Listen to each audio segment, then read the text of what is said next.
என்னடி சின்னமனூர் சந்தியாக இல்ல? என்னது சந்தியாக இல்லையா? என்னடியாச்சு? எப்ப தவறுனே? ஐயோ அத்தை, அவர் தவறவெல்லாம் இல்ல, உசுரோடத்தான் இருக்காரு. முந்தானேத்து நம்ம வீட்டுக்கு வந்தாரு அத்தை. அவர் பொண்ணுக்கு கல்யாணமாமல்ல, அதான் வந்து பத்திரிக்கைய அடிச்சு கொடுத்துட்டு போனாரு.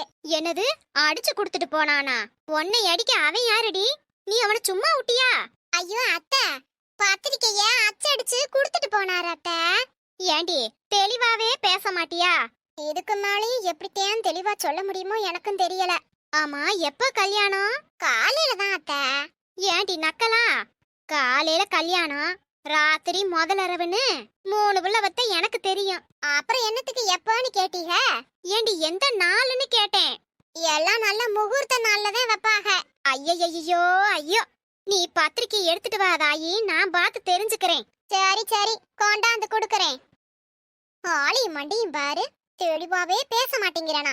அதுக்குத்தான் இந்த பேச்சு பேசனே. நல்ல குழம்புனியா? வீட்டுல தென்னை மரம் இருக்கு, விழுந்தா 2 இளநிய குடிக்கலான்னு பார்த்தா விழ மாட்டேங்குது. ஆளுகளை கூப்பிட்டு பறிக்க சொன்னா அவங்க இளநிக்கு மேல காசு கேக்குறாங்க. வெயிலுக்கு கிச்சன் பக்கமே போக பிடிக்க மாட்டேங்குது. மழையோ வெயிலோ புயலோ, பொம்பளைக தான் கிச்சனுக்குள்ள போய் சமைக்கணும்னு எழுதப்படாத விதி ஒண்ணு இருக்கு. முடியாது முடியாது, என்னால எல்லாம் கிச்சனுக்குள்ள போய் வேக முடியாது. ஜிம்பிளா ஏதாவது சமைக்கணும். சாம்பார் வச்சா காய் வேணும், வீட்டுல காயும் இல்ல பருப்பும் இல்ல. தயிர் சாதம் செஞ்சா அடிக்கிற வெயிலுக்கு பிள்ளைங்க வரங்குளாட்டி புளிச்சு போயிரும். அப்புறம் யாரு சாப்பிடுவா? பேசாட்டுக்கு ரசத்தை வச்சு விரலப்பழத்தை பொரிச்சு வச்சிருவோம். பிள்ளைங்க அப்பளம்னா விரும்பி சாப்பிடுங்க. வேலையும் மிச்சம், காசும் மிச்சம். சரி, பக்கத்து வீட்டுல போய் புளி இருக்குதான்னு கேட்டு வாங்கிட்டு வருவோம். லீலாக்கா, என்னடி காலையிலேயே ஏன் எரிஞ்சு விழுறீங்க? எரிஞ்சு உல நான் நட்சத்திரம் பாரு. என்னக்கா, என்னாச்சு? சொன்னா அப்படி பிரச்சனையை தீர்த்து விட்டுத்தேன் போவ. போடிய போடி. இது கிட்ட புளி கேட்டா கண்டிப்பா கிடைக்காது. கிளம்புவோம். அடிய அம்சு. என்னக்கா? ஆமா, என்னத்துக்கு இப்ப நீ வந்த? சொல்லாமையே போற. இன்னைக்கு ரசம் வைக்கலான் இருக்கேன். உங்க வீட்ல கொஞ்சம் புளி இருந்தா கொடுங்களேன். இல்லடி, புளி நேத்தே தீந்து போச்சு, நானே வாங்கணும். சரிக்கா, நான் வரேன். அம்சு, கடைக்கு தானே போற? அப்படியே எனக்கு 2 சாம்பார் பாக்கெட் வாங்கிட்டு வந்து கொடுடி. இல்லக்கா, நான் வீட்டுக்கு போய் ரசம் வைக்கணும், நேரம் ஆயிடுச்சு. பிள்ளைக்கு புருஷன் வேற வந்துருவாக. எப்படி புளி வாங்க கடைக்கு தானே போகணும்? அப்படியே வார வழியில எனக்கும் சாம்பார் தூள் வாங்கிட்டு வா. ரசம் வைக்கணும்னா புளி தேவைப்படும். புளி வாங்க கடைக்கு தானே போகணும். இல்லக்கா, நானும் 4-5 வீட்ல கேட்டுட்டேன், எவள்கிட்டயுமே புளி இல்ல. அதனால என்கிட்ட இருக்க புளிய வச்சே ரசம் வைக்கலான்னு முடிவு பண்ணிட்டேன். அப்போ வெச்சுக்கிட்டு தான் கேட்டியாடி, காஞ்ச பிசுனாரி. ஐயோ, என்ன சத்தம்? கிளவி எது உளுந்து தொலைச்சிட்டாளா? என்னத்த, என்னாச்சு? எதுக்கு கத்துனீங்க? அடியே, இந்த பொட்டிய கால்ல போட்டுக்கிட்டேன்டி. என்ன வலி, செத்த நேரத்துல உசுரே போயிடுச்சு. என்னத்துக்கு இப்ப இதெல்லாம் எடுத்துக்கிட்டு இருக்கீங்க? நான் பொங்கல் அப்பயே வீட்டை எல்லாம் நல்லா சுத்தப்படுத்திட்டேன். மறுபடியும் நீங்க என்னத்துக்கு சுத்தப்படுத்துறீங்க? நான் ஒன்னும் சுத்தப்படுத்தல, எனக்கு ஒரு நோட்டு வேணும். நோட்டு தானே வேணும், என்கிட்ட சொல்லிருக்கலாம்ல. உங்க பேரே ஹோம்வொர்க் பண்றதுக்குன்னு நோட்டை வாங்கி எழுதாம வெட்டியாத்தான் போட்டு வச்சிருக்கிறேன். அத வேணா எடுத்துக்கங்க. ஏண்டி அறிவு கட்டவளே, நானு மொய் நோட்டை தேடிக்கிட்டு இருக்கேன். மொய் நோட்டா? ஆமாடி, சந்தியாகு உன் கல்யாணத்துக்கு வந்தேன். எம்பிட்டு மொய் வச்சிருக்கான்னு பார்த்து அவன் கல்யாணத்துக்கு போய் 1 ரூபா கூட வச்சுட்டு வர போறேன். 1 ரூபா கூட செய்ய போறீங்களா? நீங்க எந்த காலத்துல இருக்கீங்க? 1 ரூபாய்க்கெல்லாம் எங்க கூட விக்கிது? அடியே கூறு கட்டவளே, கூட இல்லடி. உங்க கல்யாணத்துக்கு அவன் 100 ரூபா வச்சிருந்தா, அவன் பொண்ணு கல்யாணத்துக்கு போய் 101 ரூபா வச்சுட்டு வருவேன். ஏத்த 200 ரூபா வச்சா அவர் ஏத்துக்க மாட்டாரா? அவன் ஏத்துக்குவா, விளங்காத பைய.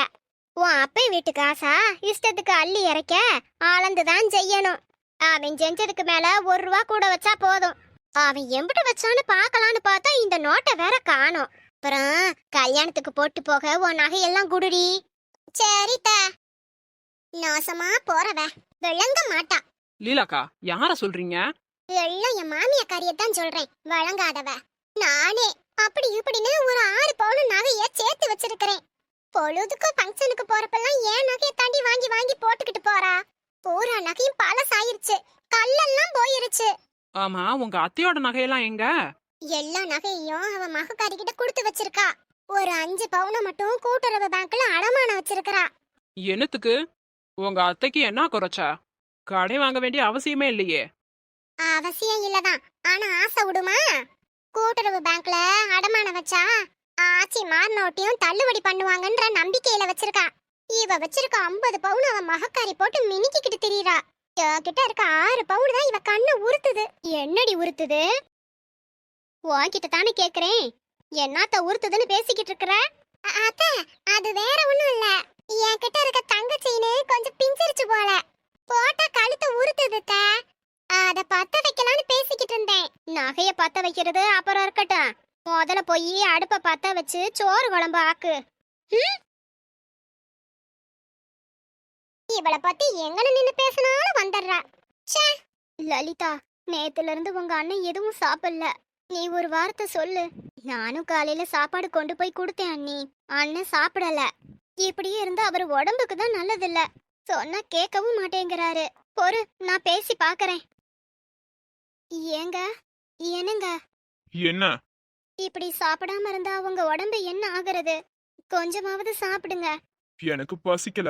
பசிச்சா நானே சாப்பிடுவேன். நேத்துல இருந்து உங்களுக்கு பசிக்கலையா? அது எப்படி? அந்த பிரீத்திகா அண்ணன் இங்க வந்து போனதுல இருந்து உங்களுக்கு பசிக்காம போகும். இப்போ நீங்க சாப்பிடுறீங்களா இல்ல விஜய்க்கு ஃபோன் பண்ணி வர சொல்லவா? வர சொல்லு பார்வதி, விஜய வர சொல்லு. நீ பண்ண வேலையெல்லாம் நானும் சொல்றேன். என்னமோ நான் தப்பு பண்ண மாதிரி பேசுறீங்க.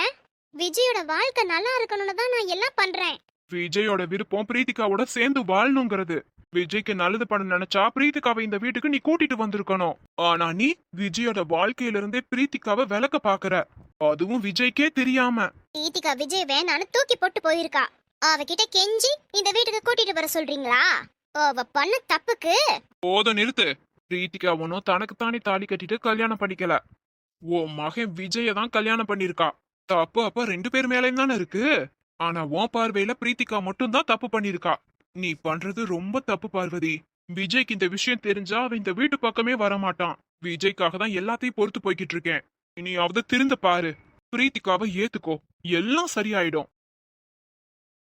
பிரீத்திகா பிரீத்திகா பிரீத்திகா எப்படி பேசிட்டு போறாரு பாரு. அப்படி என்ன அந்த பிரீத்திகா ஒரு வாரத்துல வந்து இந்த குடும்பத்தை சந்தோஷமா வச்சுக்கிட்டா? விஜயும் அவ பக்கம் தான் நிக்கிறான், இவரும் அவ பக்கம் தான் நிக்கிறாரு. இதுல நான் வேற அவளை ஏத்துக்கணுமா?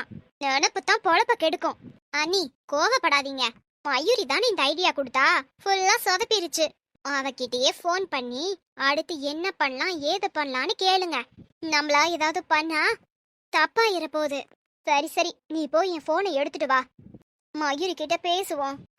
உக்காருங்க, நான் எடுத்துட்டு வரேன். ஹலோ மயூரி. Hello aunty. சொன்னா நம்ப மாட்டீங்க. இப்போதான் உங்களுக்கு கால் பண்ணலாமான்னு யோசிச்சுட்டு இருந்தேன். அதுக்குள்ள நீங்களே பண்ணிட்டீங்க. சரி ஆண்டி, எப்படி இருக்கீங்க? நல்லா இருக்கேம்மா. வீட்ல எல்லாரும் நல்லா இருக்காங்களா? ஆமாம்மா, எல்லாரும் இங்க நல்லா தான் இருக்காங்க. ஆண்டி, எனக்கு உங்க மேல ரொம்ப வருத்தம். நான் அவ்வளோ தூரம் உங்களை நேர்ல வந்து பார்த்து எல்லா விஷயத்தையும் சொல்லிட்டு தானே வந்தேன். ஆனா இன்னும் நீங்க எந்த ஸ்டெப்புமே எடுக்காம இருக்கீங்க. இப்படியே இருந்தா எனக்கும் விஜய்க்கும் எப்ப கல்யாணம் ஆகும்? மயூரி, அத பத்தி பேசதான் இப்போ உனக்கு கால் பண்ணேன். என்ன விஷயம் ஆண்டி? நீ சொன்னல பிரீத்திகா வீட்டுக்கு போய் சண்டை போடுங்க, அவமானத்துல அவங்களே டைவர்ஸ் எல்லாம் கொடுத்துருவாங்கன்னு சொன்னல. ஆமா, அத நீங்க பண்ணீங்களா? பண்ணேமா. முந்தானேத்து தான் பிரீத்திகா வீட்டுக்கு போய் அவங்க அம்மா ரோசாலிய ரோட்லயே வச்சு அப்படி திட்டிட்டு வந்தேன். அப்படியா ஆண்டி? நீங்க சொல்லவே இல்லையே. இப்போதான் எனக்கு ரொம்ப ஹாப்பியா இருக்கு. ஆண்டி, நீங்க வேணா பாருங்க, இன்னும் கொஞ்ச நாள்ல பிரீத்திகா விஜய்க்கு டைவர்ஸ் கொடுத்துருவா. அதான் இல்ல. என்ன சொல்றீங்க? அம்மா ஒண்ணு நினைச்சா கடவுள் ஒண்ணு நினைக்கும்னு சொல்லுவோம்லமா, அந்த கதை தான். ரோசாலி வீட்டுக்கு முன்னாடி போய் வாய்க்கு வந்தபடியெல்லாம் பேசினேன்.